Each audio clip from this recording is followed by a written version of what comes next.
The overall goal of this procedure is to visualize non-lytic exocytosis of Cryptococcus neoformans from primary bone marrow murine macrophages. This is accomplished by first plating and infecting activated murine macrophages with fungal cells to allow for phagocytosis and internalization of C. neoformans. The second step is to remove extracellular fungal cells to ensure a clear monolayer of infected and uninfected macrophages. Next, macrophages are incubated in a carbon dioxide temperature-controlled chamber and recorded for 24 hours in order to capture instances of non-lytic exocytosis and other interactions. The final step is to create a movie by compressing all the frames made in a 24-hour period.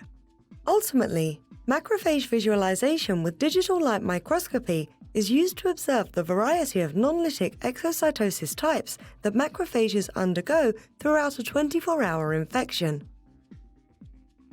This method can help answer key questions in the host-pathogen interaction field, such as timing and quantification of cellular events.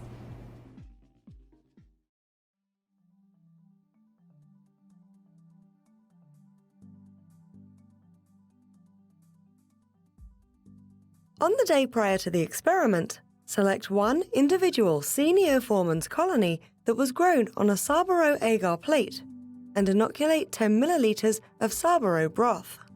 Allow the culture to grow overnight at 37 degrees Celsius, shaking at a speed of 250 RPM. Following euthanasia of mice, as described in the written protocol, sterilize the entire body with 70% ethyl alcohol. Remove both femurs and